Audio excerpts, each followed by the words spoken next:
la copia.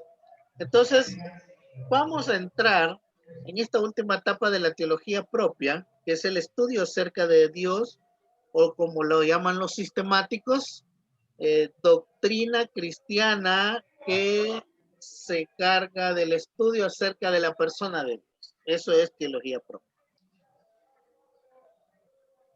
Y estamos con el tema de los atributos.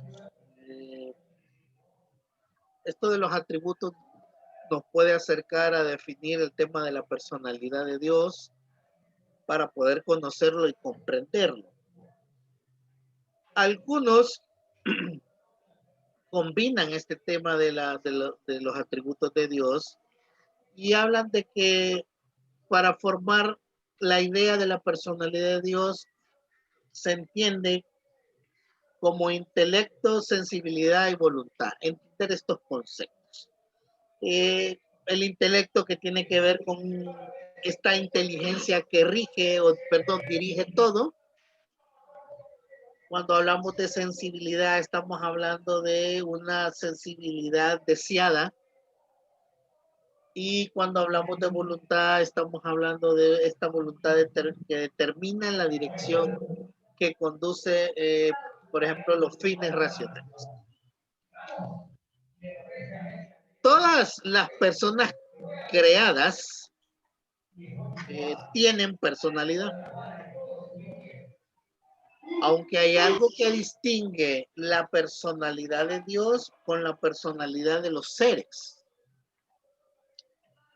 Por ejemplo, dentro de la fe cristiana y dentro de las religiones, y el texto bíblico nos llama la atención, que, por ejemplo, Dios, los ángeles,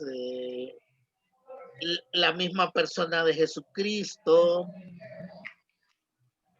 todos tienen estos tres elementos: intelecto, sensibilidad, voluntad. Ahora, alguien podría preguntarnos, y entendiendo estos tres conceptos de la personalidad, ¿podríamos definir a Dios? Ahora, parece una pregunta fácil, pero en realidad es más compleja de lo que parece. Por el mismo tema de qué es Dios o quién es Dios, si existe o no, poder definirlo. No es una pregunta fácil, ¿verdad? Algunos podrían decir que sí, pero no. Es una pregunta muy compleja, porque si pudiéramos definir algunos elementos, oiga bien, que distinguen a cualquier otro ser, entonces podríamos definir tal ser. Y si este ser es Dios, entonces lo definimos. Por lo tanto, no podría ser Dios porque nosotros ya lo definimos. Es como una incoherencia lógica. El ser finito, en este caso el hombre, utilizando su raciocinio o su materia inherente en él, define a través de la personalidad o de los elementos de la personalidad de un ser a tal ser. Entonces, eso es una contradicción, porque el ser finito no puede definir al ser infinito. Ahora, claro, ¿qué hace entonces la teología? ¿Qué hace entonces la filosofía? ¿Y qué hace el hombre? Lo que trata entonces, para entender, no para definir, sino para entender la personalidad de Dios y sus tres elementos: intelecto, sensibilidad y voluntad, entonces crea esta idea de los atributos de Dios. Estos atributos, que son propiedad de la personalidad que específicamente posee determinado ser, en este caso Dios. También a estos atributos se les conoce como características. Características que definen a una persona. En este caso, características que diferencian a Dios de otros seres o a Dios del hombre. Entonces, vamos a ver una serie de atributos. La teología divide en dos grandes ramas los atributos de Dios. Repito, los atributos son características, son propiedades específicas de las cuales los seres poseen. Y estos Perdón, atributos, diga. Dijo intelecto, sensibilidad, y la tercera, por favor. Voluntad. Okay. Que son los elementos que se combinan para formar la personalidad. Bien, estaba comentándoles entonces que la teología propia, la doctrina del estudio acerca de Dios, define y hace una clasificación de los atributos de Dios.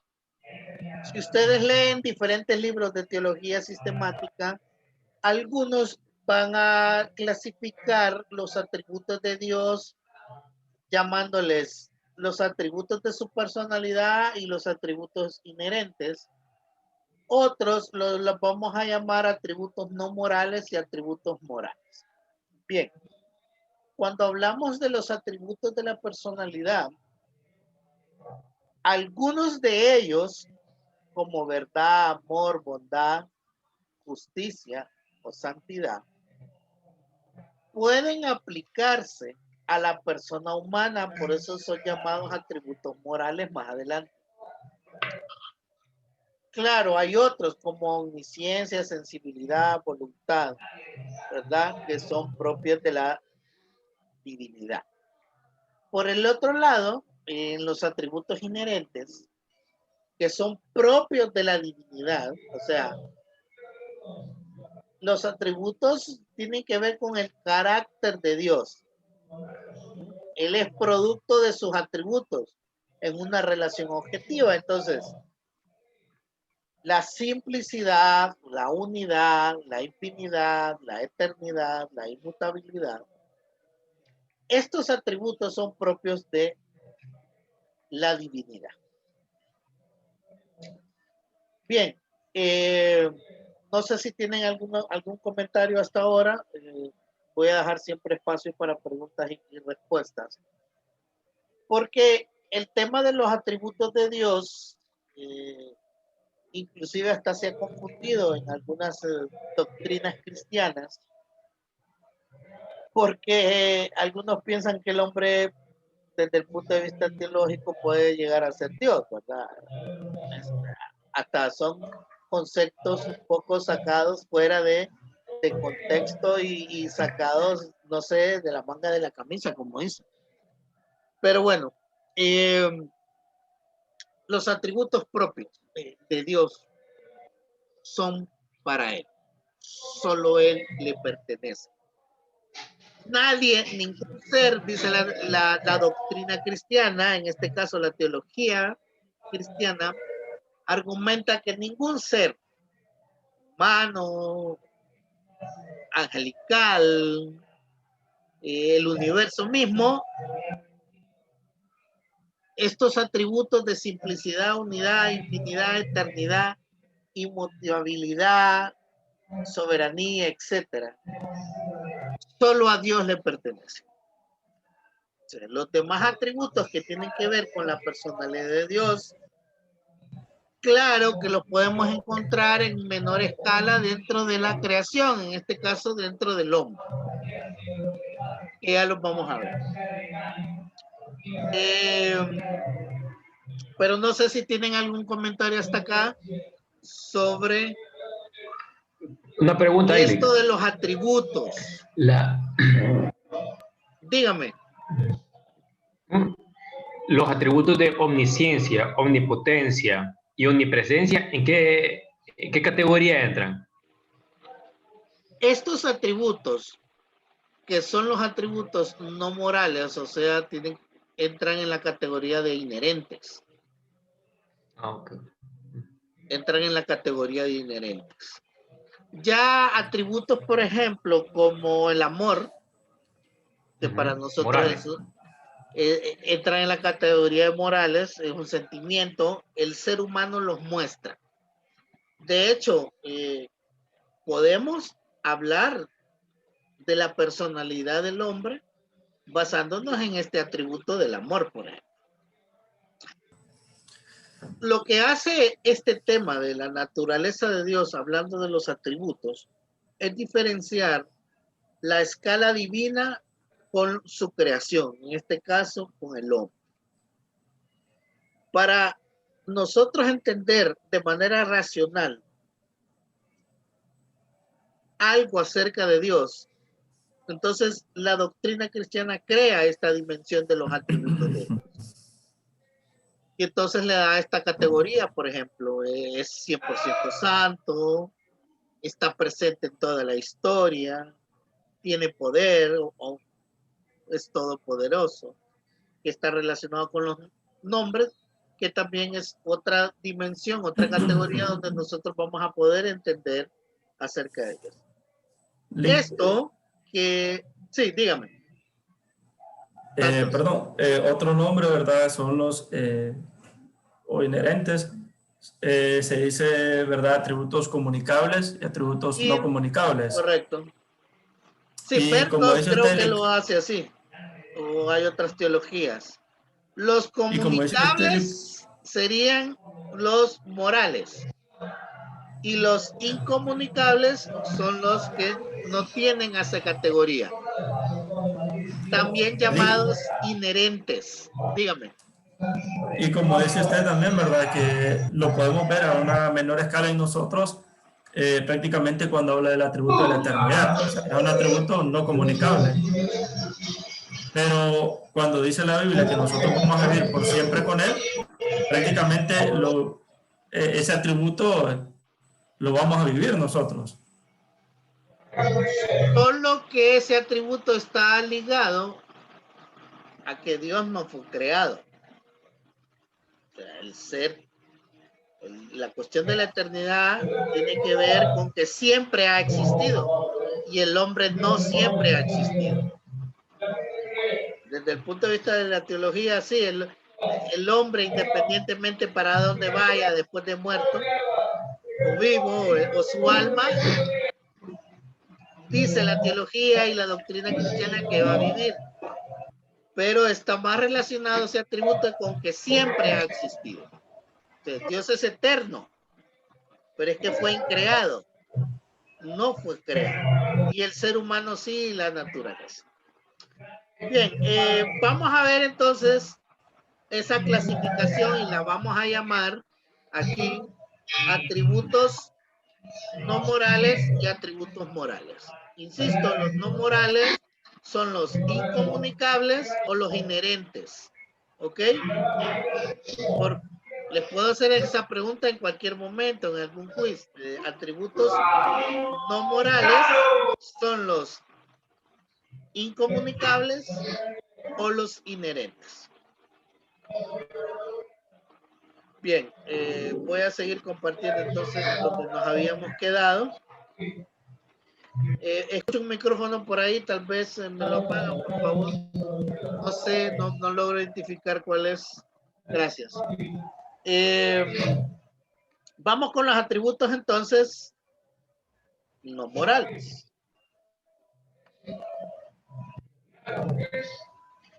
A ver, ¿por qué se le llaman atributos no morales de Dios? Repito, este tema de los atributos es con el fin para que el hombre entienda algo acerca de Dios. Es una dimensión humana que crea estos elementos de los atributos, o sea, las características que nos ayudan a poder entender una definición acerca de Dios y hacer tajantemente una diferencia entre el ser que crea todo y lo creado para entender a este ser. Los atributos no morales, y queremos entender y decir de estos atributos no morales por aquellas características necesarias, ¿verdad?, de la esencia divina que no tienen que ver con ninguna cualidad moral. Se les llama también atributos inherentes, propios exclusivamente de la divinidad. Estos atributos no morales podrían ser dos de ellos: la omnipresencia, que se entiende esto porque de la siguiente manera, estamos hablando de la omnipresencia de Dios, que significa que Él está presente en todo lugar como ser eterno y un ser que está en todo tiempo. Ese es un atributo propio de la divinidad. Entonces viene la teología y habla, bueno, el hombre, porque es con lo que podemos comparar estos atributos, o con la creación, con la naturaleza, el hombre no está presente en todo lugar ni en todo tiempo, porque el hombre es como la hierba, dice el salmista, que crece en la mañana y se seca por la tarde. Para darles una referencia bíblica, pero entendemos que el hombre es fugaz, su esencia pasajera en este mundo es fugaz. Y no podemos hablar más allá, aunque la doctrina cristiana habla de eso, porque está fuera inclusive de nuestro alcance racional. Entonces, un atributo moral, no moral, perdón, es la omnipresencia. No es la presencia de una parte, sino es la presencia del Dios entero en todo lugar. Por eso hablamos de la omnipresencia de la divinidad. El otro atributo no moral es la omnisciencia. Esto tiene que ver con que Dios sabe todas las cosas, la divinidad sabe todas las cosas y es absolutamente perfecto en tal conocimiento. Comparándolo con el hombre no tiene el conocimiento de todo.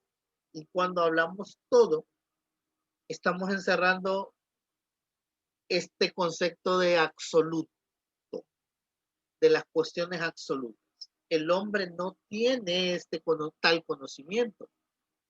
Entonces, por omnisciencia de Dios, queremos decir que la divinidad, se conoce a sí mismo y conoce todas las cosas. Tales cosas pueden ser reales, ¿verdad? O posibles. Es el otro atributo no moral. Entonces, la omnipresencia y la omnisciencia. La omnipresencia tiene que ver con que Él está presente en todo lugar y en todo tiempo, y la omnisciencia está relacionado con el conocimiento perfecto de todas las cosas. Otros dos atributos no morales de la divinidad que nos pueden ayudar a entender, a comprender aún limitadamente acerca de Dios, obviamente es la omnipotencia.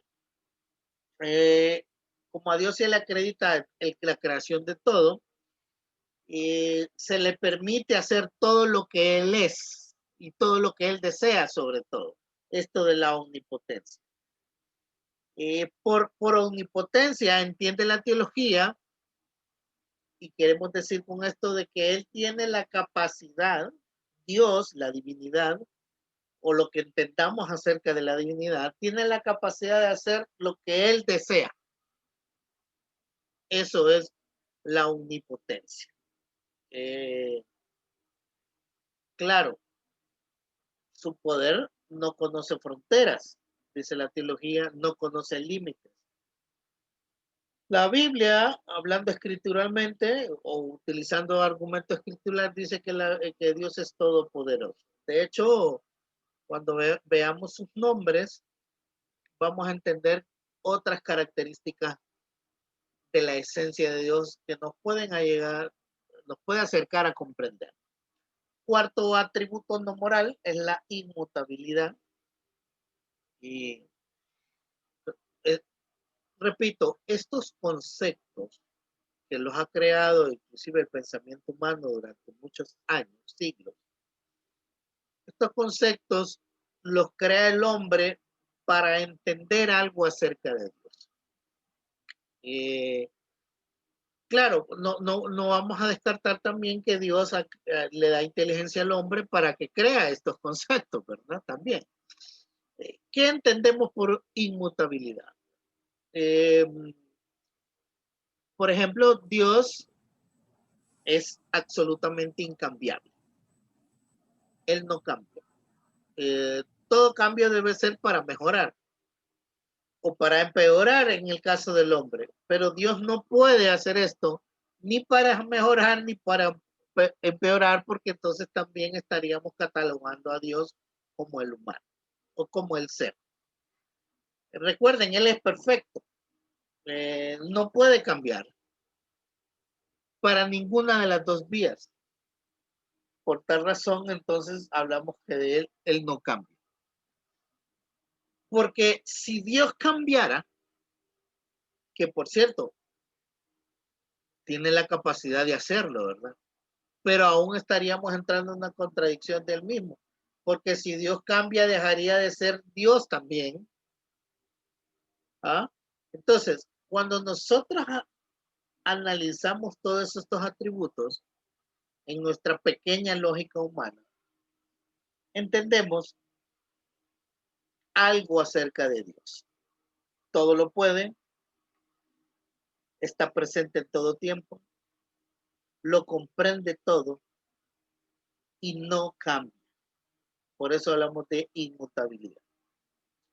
Ahora, hay otros atributos que lo vimos en el diagrama. Podríamos clasificarlos como estos, no los principales, pero los que la mayoría de libros, por ejemplo, presenta, comentaristas, encierra todo lo que es los atributos inherentes a estos cuatro.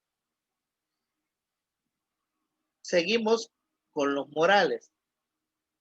Ya los atributos morales, insisto, estos atributos se evidencian, se pueden palpar de alguna medida en el ser humano. Pero eso no quiere decir que el ser humano tiene completo en su ser estos atributos que lo pueden definir. Por eso hablamos de atributos, esto es otra categoría, otro nombre, cómo se clasifican. Esto se les llama atributos proyectados también. Los atributos proyectados son aquellos atributos que en cierta medida se reflejan en la esencia humana. Uno de ellos es la santidad. De hecho, la Biblia habla mucho de lo que es la santidad. Entendemos la santidad de Dios, es una santidad activa, es como un motivo primario que impulsa todo lo que Dios hace. Recuerden el Shema, recuerden cómo los judíos, los hebreos en el Antiguo Testamento hablan acerca de Yahvé, que Él es santo, santo, santo, santo. Entonces la santidad de Dios es el mensaje inclusive también de la palabra escrita de la Biblia, la santidad de Dios. Él hace, por consiguiente, Él es justo en todos sus caminos. Y eso nos da pie al otro atributo moral, el tema de la justicia. Cuando hablamos de la justicia, a ver, nosotros entendemos la justicia de dos dimensiones, ¿verdad? La justicia que tiene que ver con la contraparte de lo que es la injusticia social y lo que es la justicia, hablando del castigo, por que alguien violenta la ley. La justicia de Dios está desprovista de toda esta dimensión y de todo este capricho humano, vengativo o, no, o vindicativo. En Dios no hay esta ira egoísta, este elemento egoísta, sino que su acción sobre la transgresión es expresada por la repugnancia acerca de la naturaleza del mal, de Dios sobre todo hacia el mal moral, la indignación judicial, ¿verdad? De la pureza contra la impureza. El tema de la justicia de Dios, porque aquí podríamos encontrar un problemita cuando nosotros estudiamos la escritura, es que parece que muchas veces Dios es injusto y otras veces decimos que Dios es justo, entonces entramos en un dilema. El problema es que como nosotros vemos a Dios, y la cuestión es que a veces es imposible verlo desde otra manera, vemos muchas veces la justicia de Dios desde el concepto y la cosmovisión humana. Entonces, claro, a mí me parece injusto que la gente muera de hambre, que no tenga agua. Bueno, y me pregunto dónde está Dios, y inclusive yo mismo he cuestionado a Dios por eso. Entonces, desde el punto de vista de esa cosmovisión, aparentemente Dios no es justo. Pero como nosotros le damos esa dimensión, entonces por eso llegamos a esas conclusiones. Ahora, la justicia de Dios está fuera de esa frontera de lo vindicativo y de lo no vengativo, de que si es justo porque estos no tienen y esto es injusto porque sí tienen, etcétera, por decir este juego de palabras. El tema de la justicia de Dios es algo bien complejo también, porque no podemos ver a Dios desde otra dimensión que no sea la humana, porque si lo viéramos desde otra dimensión, entonces jugaríamos a ser Dios. Ahora, hay algo tanto del atributo de la santidad en el hombre como del atributo de la justicia. A veces decimos que nosotros somos hombres justos, ¿verdad? Aunque la Biblia dice que nadie debe justificarse. Pero hay en nosotros, en nuestro interior, esos elementos de justicia. Claro, viéndola desde el punto de vista de que esta acción, el que transgrede determinada acción, necesita una paga. Y entonces ahí aplicamos la justicia. Otra parte de atributos no morales, que son atributos proyectados en el ser humano, son la bondad y la verdad. Volvemos a la cuestión de la ética, ¿verdad? Y de la cosmovisión humana. A veces decimos que somos buenos o no somos buenos, que el hombre no es bueno, dicen.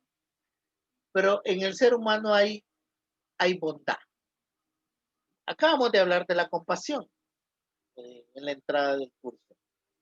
Y cuando hablamos de compasión, podríamos decir que cuando este determinado ser humano aplica la compasión es bueno, tiene bondad.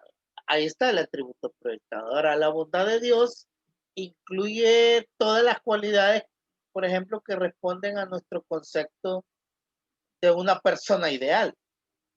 Es decir, incluye dichas cualidades como su santidad y su justicia dentro de esto. Y verdad. Si usted es santo, es justo y aplica la verdad, es bueno.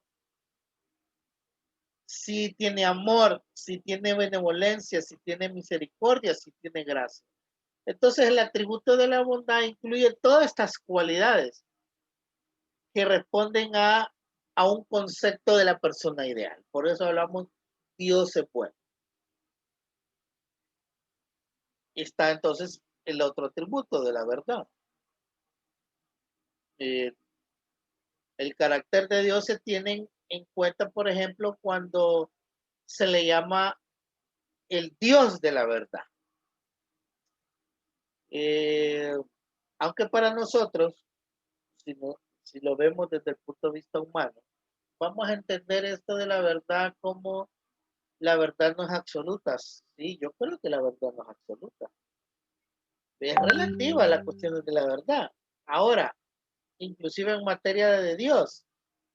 Pero cuando hablamos del atributo verdad en Dios, estamos hablando en otra dimensión. no solo que promueve y confirma lo que es verdadero, sino que es fidelidad en él. Dios guarda su promesa, ejecuta cada amenaza o cada advertencia que le ha hecho. Le puedo dar un ejemplo bíblico. Cuando Dios le promete a Abraham una tierra y una descendencia, aunque esto se cumple siglos después, se llega a cumplir. Los hebreos adquieren su tierra prometida. Entonces ahí podemos evidenciar el carácter de Dios en materia de este atributo moral, la verdad. Dios es verdad. Ahora, como les decía, estos atributos podrían estar en minúsculas porciones dentro del ser humano. Por eso hablamos de atributos proyectados. El hombre bueno tiene algo de bondad, tiene algo de verdad en lo que él cree, aplica justicia, sí, no todos, pero en alguna manera inclusive pueden aplicar justicia. Cuando hablamos de materia de santidad, generalmente lo relacionamos con la cuestión religiosa, ¿verdad? Que el ser humano es santo, pero cuando lo sacamos fuera del tema de la religiosidad, no podríamos atribuirle este elemento santo, porque estamos hablando desde el punto de vista de la fe cristiana, desde la teología cristiana, en este caso la teología propia. Bueno, ¿ustedes qué piensan acerca de los atributos no proyectados? O sea, de los inherentes de Dios. Claro, estamos asumiendo la premisa de que Dios existe, ¿verdad? Porque no lo podríamos ver de otra manera. Hay un atributo, Lee, que me resulta paradójico con respecto a la propia teología cristiana. Es el atributo de la omnipresencia de Dios. Ajá. Si Dios es omnipresente y está en todos lados, quiere decir esto que también está en el infierno. Sí. Si lo vemos desde el punto de vista, tendría que estar en todo lugar. Aunque también parecería un concepto panteísta, ¿verdad? Está cerca de la frontera de ser panteísta también. Aunque el panteísmo habla de que Dios es todo. Si está en todo, y entendemos esta idea de todo, tendría que estar ahí también. Bueno, si existe el infierno, ¿verdad, Tony? Todo, recuerden, aquí estamos inclusive hasta filosofando, porque este tipo de clases nos permite hacer eso. Inclusive decir alguna herejía, ¿verdad? Edwin, podría decirse también, pero es que como tratamos de comprender los elementos acerca de Dios, nos puede llevar a conclusiones así. Yo me he hecho esa pregunta. Si el atributo de la omnipresencia de Dios habla de que Dios está en todo lugar y en todo tiempo, bueno, también podría estar en el Hades, en la Luna, no sé, en alguna galaxia, en Andrómeda o allá en la constelación de Andrómeda, no sé. Ahora, pero si Dios es Dios, no podría estar solo en un solo lugar. ¿Será que estamos hablando de su presencia? Y como lo estamos viendo de manera física, Tony, ¿verdad? Porque si le damos esa dimensión física, nos puede permitirnos hacer esa pregunta, que Dios puede estar inclusive en el Hades. Pero Dios es espíritu. Bueno, Pero ¿cómo lo incluso eso, define? ¿Sí? Lee, Dígame. Pero incluso eso también me genera otra pregunta, porque si Dios está en el infierno, entonces ¿en qué sentido el infierno es infierno si ahí también está la presencia de Dios? Sí, o sea, es una paradoja el tema de la presencia de Dios. Porque ahí se supone que están las almas de los caídos, ¿verdad? De los difuntos y que están sufriendo y todo. Pero también es una cuestión discutible, porque lástima que no estamos a ver, ¿dónde se estudia eso? Creo que se estudia en una rama de la teología también. Creo que en la cuestión de la martiología, creo que se estudia el tema del infierno. Porque hay tres ideas del infierno, Tony. Que es un lugar, que es un estado, y la otra es que no existe tal lugar.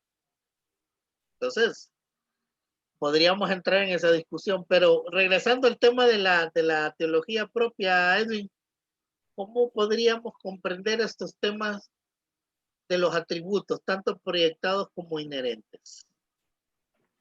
¿O iba a decir algo con respecto a la pregunta de Tony usted? No, sin duda, ¿verdad? Sin duda que comprender, o que nuestra mente tenga la capacidad de comprender estas cosas tan profundas, realmente, bueno, aún nos atrevemos, ¿verdad?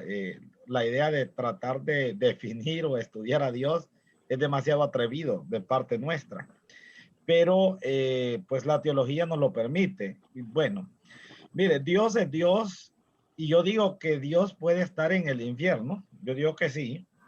Incluso Jesús dice que la Biblia que bajó hasta lo más profundo, hasta lo más bajo de la tierra, hasta el mismo infierno. Entonces, Dios es todo. Dios es todo. Es que los que somos limitados somos los seres humanos. Nosotros somos los que tenemos límites. Dios no los tiene. Y si pudiera estar la presencia de Dios aún en el infierno, por decirlo así, ¿verdad? Que como dice usted es una paradoja y lo podemos, se puede, pues, bíblicamente se puede rebatir eso también, ¿verdad? Pero Dios puede estar ahí y eso no le quita ser Dios. Tampoco, pues si la Biblia dice que Satanás sube ante la presencia de Dios, en medio de los hijos de Dios se presentó el diablo. Entonces, si también Satanás tiene cierta, ¿cómo se llama? Poder, o podríamos decir, de presentarse ante la presencia de Dios, porque Dios no podría estar en el infierno. O sea, no le veo yo, no, yo lo veo de ese punto, de esa lógica, ¿no? O sea, Satanás se presenta ante Dios y Dios tiene poder sobre todo. Ahora, eso no le quita en ningún momento a él su santidad, ni le quita sus atributos santos de ninguna manera, solo que sigue siendo Dios. O sea, en él hay todo poder, toda potestad, toda dimensión, nada lo puede medir, ni lo puede, o sea, él es todo lo alto que nos podamos imaginar, todo lo bajo que podamos imaginar, todo lo ancho que podamos imaginar. O sea, definitivamente Dios es Dios y puede estar en todo lugar, incluyendo hasta el infierno. Irma, ¿puede responder a la misma pregunta? Pues es emocionante. Aún saber de que pues Dios es Dios y está interesante, como dice Tony, que sí puede estar en el infierno. El punto de vista mío es, si existe el infierno, ¿por qué no podría estar ahí? Igual estamos en este mundo y vemos las cosas malas, todo lo que hay en el mundo, ¿y dónde está Dios entonces? O sea, Él es Dios y estemos donde estemos. O sea, si nosotros estamos con Dios, Dios va a estar con nosotros. Y bueno, sí, es que quería hacerles otra pregunta. A ver, Santos. Bueno, yo prácticamente con el atributo no proyectado, no moral, el atributo de la inmutabilidad. Que Dios no cambia, Dios no es variable, Dios sigue siendo el mismo de siempre. Entonces, a mí, yo lo que veo es que en el Antiguo Testamento, vemos un Dios, pareciera que viéramos un Dios distinto al Nuevo Testamento. Entonces, como que se manifiesta de otras, de diferentes formas, pues. Porque en el Antiguo Testamento prácticamente, si lo decimos así, Dios es un Dios asesino. Y en el Nuevo Testamento, pues, Dios se presenta como un Dios de amor. Entonces, en el atributo de la inmutabilidad, Dios sigue siendo, perdón, Dios pareciera que cambiara en el Nuevo Testamento. ¿Usted qué me dice? Bueno, es interesante la opinión. Voy a contestar esa pregunta y de ahí voy a regresar a un interrogante que tengo en la mente, que quiero hacerlas, para que me recuerden por si se me olvida, ¿verdad? Porque como estamos hablando de tantas cosas, bueno, como les dije, este tipo de materias nos da pie para hablar de todo esto, inclusive para salirnos de la tangente, ¿verdad? No sé qué opina la profe Becia, pero aquí hablamos de todo. Aquí revolvemos un montón de situaciones. Voy a empezar diciéndole con la cosmovisión de los escritores. Con eso voy a empezar. Cuando hablamos de las escrituras hebreas, estamos hablando de una cosmovisión oriental hebrea, ¿verdad? En donde Dios de los judíos, solo hay un Dios, vemos a ese Dios castigador porque tiene que ver con la teología del pacto. No estamos en Antiguo Testamento, pero ni libros históricos para poder explicarles eso. Pero si usted se acerca al Antiguo Testamento, quiere entender el Antiguo Testamento, usted no lo puede hacer si no entiende el dilema y el tema de la alianza. O sea, eso es clave para entender Génesis 12 hasta el último libro del Antiguo Testamento. Si usted va con una ética occidental, griega, norteamericana, europea medieval o europea del siglo XVIII, y se acerca al Antiguo Testamento, va a encontrar una serie de contradicciones complejas. Voy a empezar con ese tema de las cosmovisiones para responder. El Nuevo Testamento ya tiene otra cosmovisión que es la griega. Ya tiene ese colchón de la filosofía platónica, neoplatónica y aristotélica. Entonces hay otra dimensión acerca de Dios. Cuando usted se acerca a Dios, cuando usted se acerca al Antiguo Testamento, desde la ideología del pacto, entonces va a entender que Dios no cambia. Es el mismo del Nuevo Testamento. Es más, hay un hecho en el Nuevo Testamento en donde por el poder de Dios mueren dos personas. Directamente. Ahí está en Hechos. Entonces, pareciera que sigue ese Dios sangrón, ¿verdad? Ese Dios que mata gente. Pero es que la ética occidental no va a comprender la dimensión ética del Antiguo Testamento, porque son dos cosas totalmente opuestas. Entonces, cuando nos acercamos con esa cosmovisión, entonces sí vamos a llegar a la conclusión de que el Dios del Antiguo Testamento es malo. Marción llega a esa conclusión. Marción fue alguien que fue expulsado de la iglesia en el siglo II, II, III, por llegar a esas conclusiones y sobre todo porque él lo que hace es una colección de libros que a él le interesan, canónicos, y los otros. Marción decía que Yahvé del Antiguo Testamento es malo. No, disculpe que lo interrumpa. Dígame. Está muy buena la clase, muy interesante, pero tengo que retirarme porque voy a una reunión ahorita a las 9. Bueno, ya son las 9:07. Fue un placer haberlos acompañado. Realmente es una temática muy buena. Es primera vez que estoy en una clase de teología y es muy interesante. Los felicito, ¿verdad? Porque los estudiantes muy participativos. Está muy interesante. Gracias. Es que les dije que participaran. ¿Están avisados? Ya están avisados. Gracias. No, Un gusto y bendiciones. Ahí en otra oportunidad quizás nos podamos estar nuevamente en otra clase. Gracias, Lick. Mucho Con gusto. gusto. Bueno, igualmente. Gracias, Lick. Les decía, entonces, fíjense bien. Cuando yo me acerco, es que lástima que no estamos en el Antiguo Testamento. Miren, a mí me encantan las clases de Biblia porque es mi fuerte, ¿verdad? No quiere decir que este no sea mi fuerte. Lo que pasa es que allá les puedo hablar hasta del hebreo y del griego, pero aquí no. El tema de la alianza. Cuando usted lee Josué y ve que Dios mata niños, mujeres, ancianos, todo eso. Bueno, y aquí entonces, ustedes vieron, no sé si vieron esta serie o esta película, es que tiene que ver con una ideología de que el Dios de Israel es más poderoso que el Dios de los dioses paganos. Es una ideología, hay toda una ideología política, religiosa, una cosmovisión desde el punto de vista de que Dios es el Dios de los israelitas, Yahvé, es más poderoso que todos los otros dioses.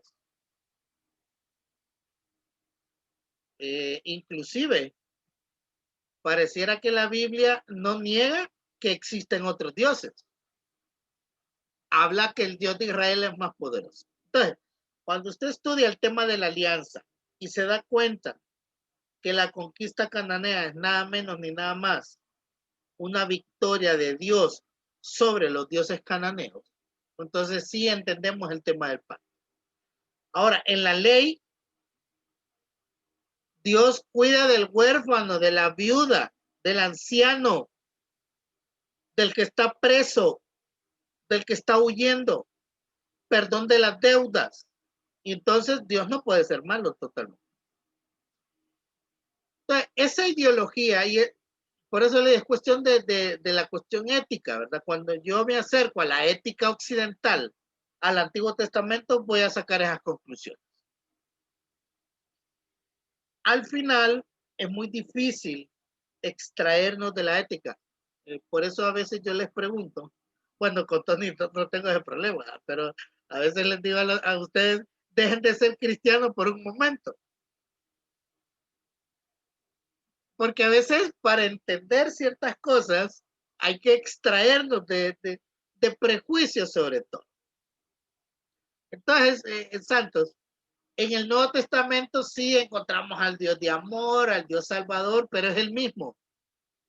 Solo que hay otra dimensión, otra cosmovisión en los autores, porque el propósito del Nuevo Testamento es darle continuidad al aspecto salvífico que aparece en Génesis, en el Antiguo Testamento, pero se centra y su centralidad es en el Mesías que ya vino, no en el cumplimiento del pacto prometido a Abraham.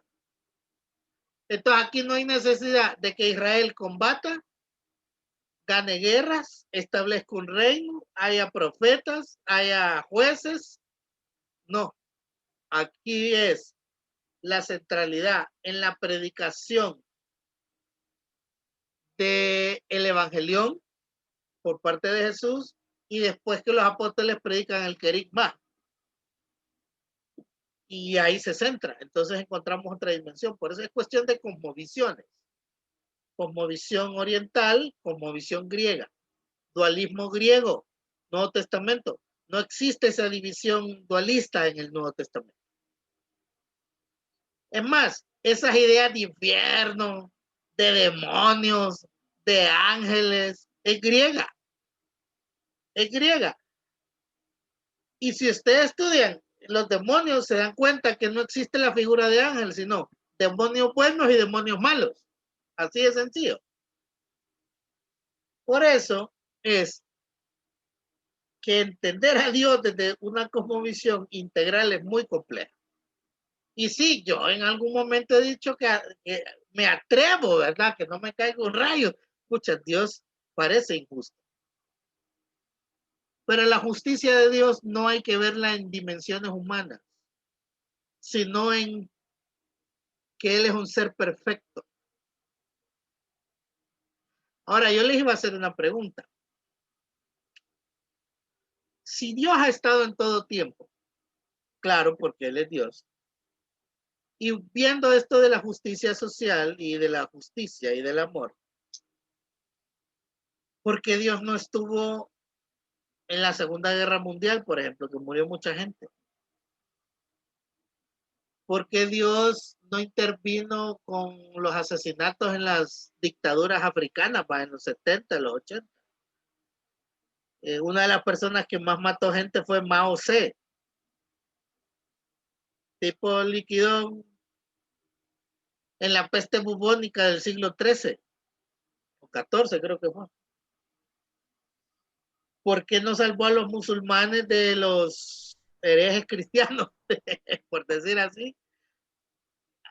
Hay muchas interrogantes en la historia humana. ¿Por qué Dios no estuvo ahí? Claro, nos podemos comer toda la clase en eso y no vamos a llegar a ninguna conclusión. Solo son reflexiones que quedan.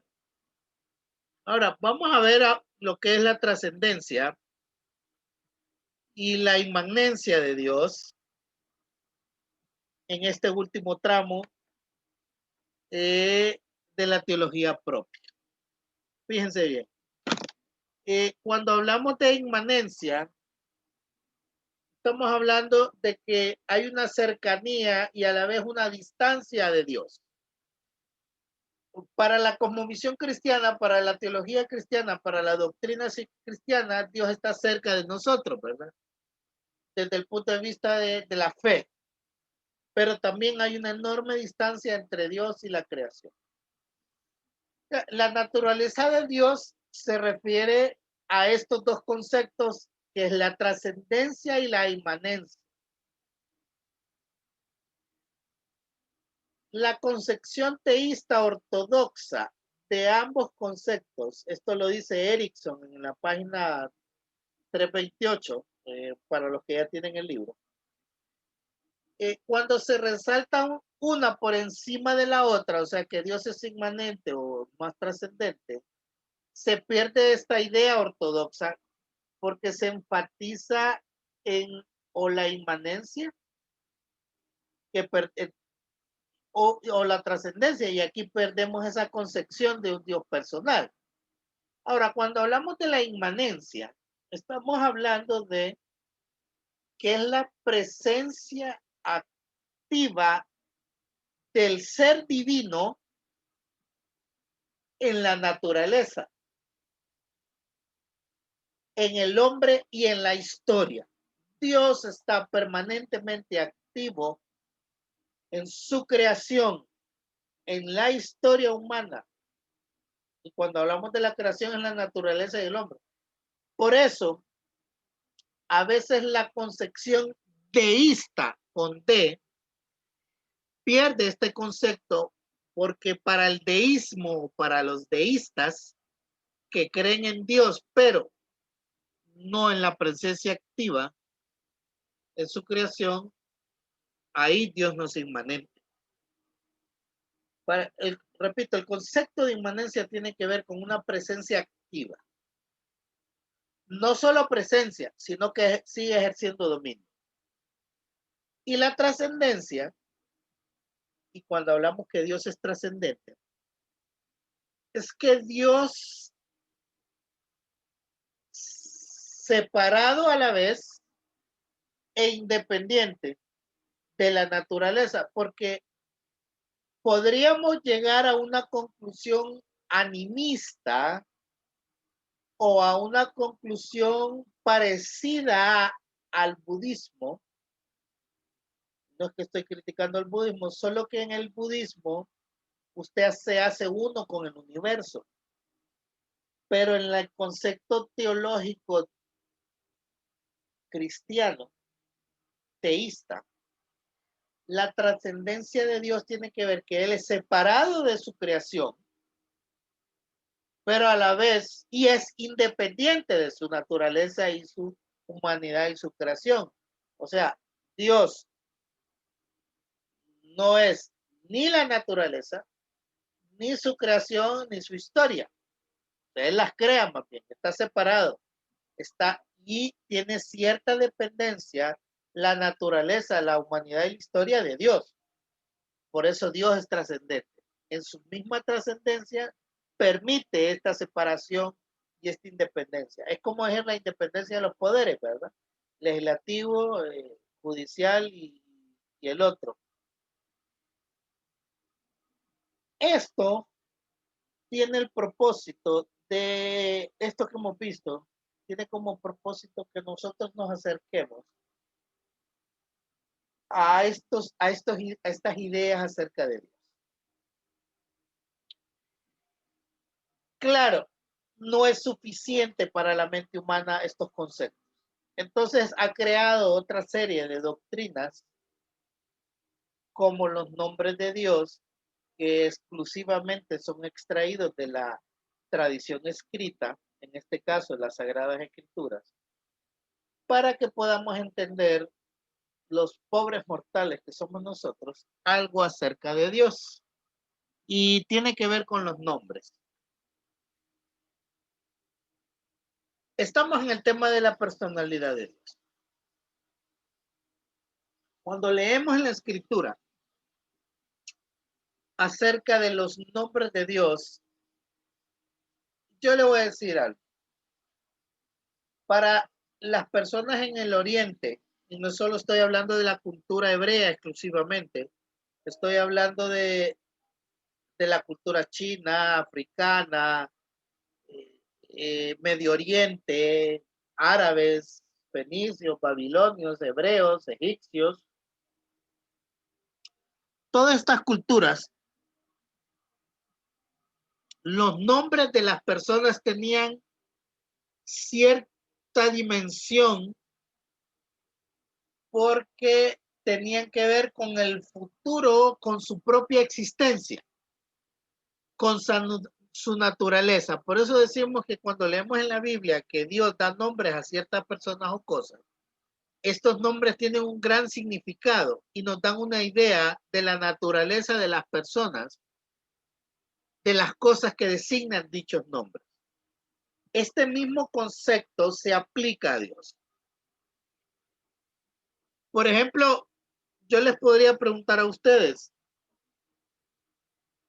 Irma, o Tony, o Santos, o Edwin, ¿qué significa su nombre? ¿Alguna vez se han detenido a investigar qué significa su nombre?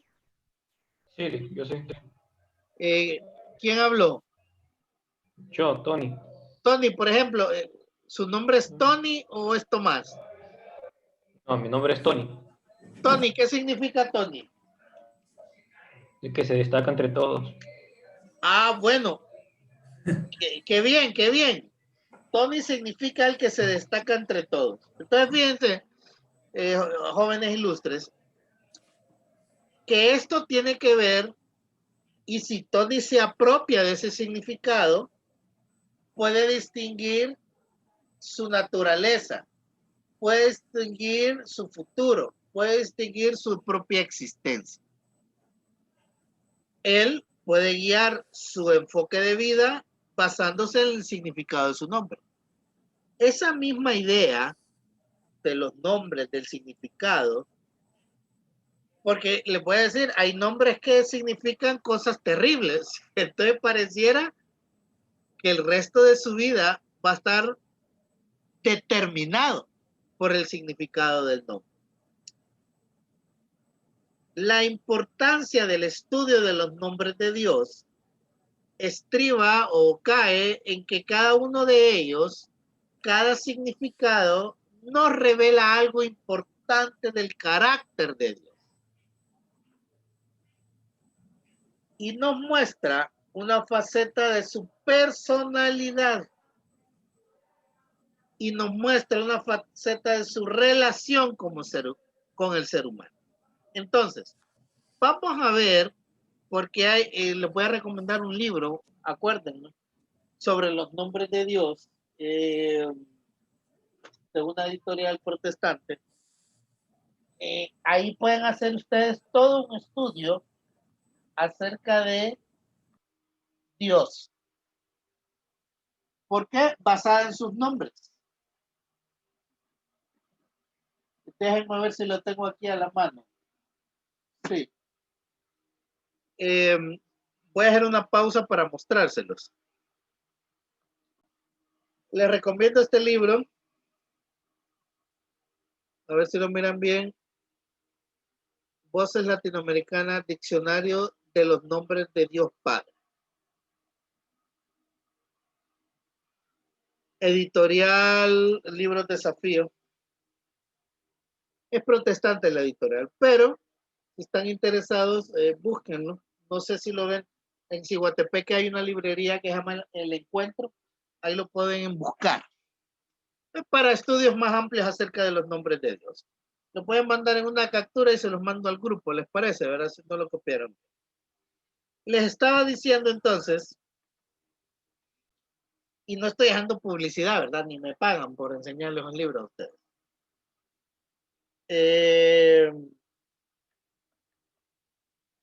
Vamos con los nombres de Dios. Esta barra a veces me estorba. Fíjense bien, la importancia para la teología cristiana del estudio de los nombres de Dios recae en que cada nombre nos va a revelar algo del carácter de Dios, y al revelar algo del carácter de Dios nos muestra algo de su personalidad, una faceta de su personalidad, y cómo esta faceta se relaciona con el ser humano. Y por lo tanto llegamos a conclusiones dentro de la teología cristiana de quién puede ser Dios para nosotros. El primer nombre que vamos a estudiar es el nombre Él. Esta categoría entra entre los nombres primarios de Dios. ¿Quién de ustedes ya llevó hebreo? ¿Gramática hebrea ya llevaron en la universidad o todavía es más adelante? Llevamos Hebreo 1 y ahorita vamos por Hebreo 2. Todos. Ok, entonces dígame esas 5 letras que están ahí. El nombre de las letras. Aleph, Bueno, Lamed, Hey, Lam. Yod y Mem. Pucha, anda bien, anda bien. Me Anda gusta. volando, Tony. Está volando todo. Y yo no sé que fumaba, pero está volando. Fíjense bien, él, el significado de él, posiblemente por su raíz etimológica ul, significa señor, señor fuerte. Esas letras que aparecen ahí pertenecen a la raíz Elohim, pero también él se escribe Aleph Lamed. Recuerden que las palabras en hebreo generalmente tienen 3 letras básicas en cada palabra, que son la raíz. Él significa Señor fuerte. ¿Cuál sería una aplicación? Bueno, que Él es el más poderoso que cualquier otro Dios falso. Que Dios vencerá todos los obstáculos y que nosotros podemos depender de Dios. Esta aplicación al significado permite para la doctrina cristiana hacernos una idea acerca de Dios, que Él es poderoso frente a cualquier Dios falso o otro Dios. Hay muchas referencias bíblicas. Dígame. Y con respecto a la palabra Elohim, yo tenía entendido que Elohim es una pluralidad de Dios, por eso es que en Bereshit Sí, dice ya vamos a Bereshit hablar de bara eso. Elohim. Ya vamos a hablar de eso, Okay. sí. Estoy en él ahorita. Ahí están las referencias bíblicas cuando se usa él. Aparece aproximadamente 200 veces en el Antiguo Testamento. Nombre semítico. es un nombre genérico de Dios, Él. Ahora sí, vamos con Elohim. El que estaba diciendo Tony, creo que Santos, ¿verdad? Dijo también, que se escribe con esas letras. Recuerden que ahí Aleph adquiere la función de vocal, y como ustedes ya vieron un hebreo bíblico, se dan cuenta que el consonántico es con que se escribió la Tanakh, y que los masoretas a partir del siglo II rescatan el hebreo y le agregan signos vocálicos. Del siglo II hasta el siglo X dura ese proceso, los masoretas. El hebreo que nosotros estudiamos hoy en los seminarios es el hebreo bíblico, no es el hebreo moderno, ni tampoco el hebreo con que se escribió la Torá, la Tanakh. Elohim significa el creador todopoderoso. Fíjense bien, el creador todopoderoso. Ahí están las referencias bíblicas, y una aplicación podría ser que es que Dios conoce todo lo creado. Ahora, me decía Tony acerca de Elohim algo, ¿verdad? De su pluralidad.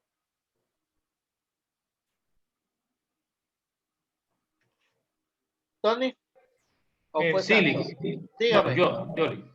no, que el sufijo Eli es Dios en un sentido singular, por eso que algunos nombres bíblicos llevan esa manera de iniciarlo, como Elimelech, mi padre es rey. Correcto. Y ya Elohim es una pluralidad. Ya cuando en Génesis 1 dice Bereshit bara Elohim, del principio creó Dios, nos habla de una pluralidad, y hay algunos apologistas del Nuevo Testamento dicen que está refiriendo a la Trinidad. Efectivamente, algunos que destacan el tema de la Trinidad, que espero verla si no les mando un archivo de eso, dicen que el término Elohim o Elohim, que significa creador todopoderoso, y que Dios es el creador de todo, Él es poderoso. Esta forma plural, y es la forma, ojo, Elohim es la forma plural de Él, ¿verdad? Lo que efectivamente dijo Tony. Este nombre generalmente se asocia a Dios, pero en relación a la creación. Y algunos utilizan la pluralidad Elohim como prueba de la doctrina ortodoxa de la Trinidad. Este aparece en Génesis 1:26. Ahora, Elohim también se emplea, y es interesante, para referirse a dioses. E incluso en Juan 10:34, perdón, en Salmo 8, 6 y 7, Elohim aparece para referirse a jueces humanos. En griego 10:34 aparece para referirse a dioses y a jueces humanos. Entonces Elohim es el plural de él, y Elohim se traduce como creador todopoderoso, aunque a veces se utiliza en singular para decir Dios. El otro nombre primario, digamos que, no voy a decir el más famoso, pero es el nombre, debí escribirlo al principio, ¿verdad? El primero, porque es el nombre dado a Dios, dado a Moisés por parte de Dios. Este es el famoso tetragramatón. Creo que ustedes lo vieron en un video que les mandé. Si no, acuérdenme para enviárselo. Las 4 letras del tetragramatón, una Yod, una Ged, ¿verdad? Una Shin, y otras, a que otros le ponen una Bao en realidad. Se traduce yo soy. hay un dilema con esa traducción. Fíjense, hay algunos eruditos bíblicos que prefieren usar yo soy el que seré y no traducirla yo soy el que soy. Esta traducción o este significado del tetragramatón, las 4 letras, yo soy, el que se autoexiste, que existe por sí mismo, que es causa incausada. Les voy a contar una leyenda. Cuando los eruditos bíblicos, los copistas, acuérdense que antes no habían fotocopiadoras ni nada de eso, ¿verdad? Copiaban el texto bíblico por el desgaste del papiro o de la piel de cabra del animal que usaban para copiar el texto. Un copista se tenía que bañar 7 veces, tenía que ayunar, tenía que apartarse, limpiarse bien sus vestiduras para empezar a copiar el texto bíblico. Y cuando se enfrentaba o le tocaba copiar este tetragramatón, había una especie de sensación de muerte, una especie de temor en el copista, porque se tenía que copiar el nombre de Dios. Acuérdense que este nombre de Dios era tan santo que ni se podía nombrar y ni se podía ni copiar. Entonces, valga la redundancia, entonces los copistas, por cada letra, se tenían que lavar 7 veces. O sea, la job, la copia, se lavaban 7 veces para copiar la siguiente y así. Tenían que tener un especial cuidado en copiar esas letras. Es más, como les digo, es una leyenda, se creía que si el escriba no andaba bien con Dios, podía hasta morir. La aplicación a este nombre primario de Yahvé, que por cierto, las Biblias lo traducen como Jehová, y hay toda una serie de historias con respecto a eso, que ahí lo voy a mencionar, pero la aplicación que se le da a Yahvé, al tetragramatón, es de que Dios nunca cambia, que Él cumple sus promesas. Hay muchas referencias bíblicas, Éxodo 13:14, Malaquías 3:6. Este es el nombre de Dios revelado a Moisés. Se le denomina el tetragrama por 4 letras. Otros le dicen tetragramatón. Aparece alrededor de 6.800 veces. Este tetragramatón o este nombre es sin vocales en el texto bíblico original, porque el idioma hebreo no contenía vocales. Ya en el texto masorético, que es donde viene la mayoría de las traducciones evangélicas o católicas, ya aparece con vocales y se puede leer Yahvé o Yehvá. Y esto es una combinación de las vocales del término Adonai, que es el que sigue, con las consonantes de tetragramatón. Por eso se lee Yahvé y la traducción en español dice Jehová. El otro tercer nombre primario es el de Adonai, que significa mi gran Señor. Como les decía, Adonai,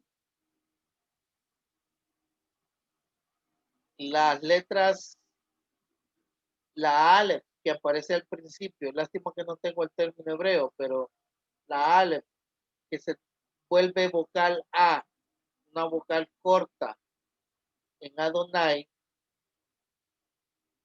la O y la otra A se combinan con el tetragramatón y forman Yahvé. Pero bueno, esa es otra historia. Lo que le quiero decir es que Adonai significa el Señor o mi gran Señor. Adonai y Elohim generalmente se traducen el Señor. Y tetragramatón se traduce en Dios. ¿Verdad? Muchas veces, por eso, cuando uno hace exégesis y estudia los términos bíblicos, a veces definitivamente es mejor acercarnos al texto hebreo para entender la dimensión de la interpretación. Entonces, Adonai, que también es en plural, se deriva de Adón, que es Señor. Este término se expresa para reemplazar Yahvé. Entonces, fíjense bien, los hebreos, para no estar tan temerosos, ¿verdad? Y esa sensación de muerte, y sobre todo de respeto, de santidad plena, pura, sustituyen Yahvé por Adonai. Entonces se reemplaza Adonai por el tetragramatón, porque se considera demasiado sagrado. Es más, los hebreos es tan sagrado que ni se pronuncia. Es tan sagrado que hay que lavarse 7 veces por letra para cuando se copia. Y el mismo texto, todo, es tan sagrado que ni siquiera se anda aquí así en el sobaco, como andan unos cristianos, unos pastores, la Biblia, ¿verdad? La Torá, la Tanakh es tan sagrada que se cuida inclusive el ejemplar físico. Bien, yo voy a mandarles, porque necesito dejarlos un momento, porque tengo una emergencia.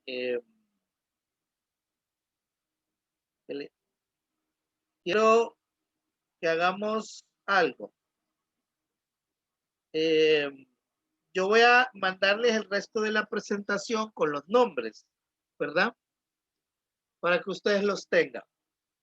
Porque necesito hablar de un asunto antes de que terminemos. Fíjense bien, la próxima sesión es el 7, 7 creo que es. Sí. 7 de noviembre.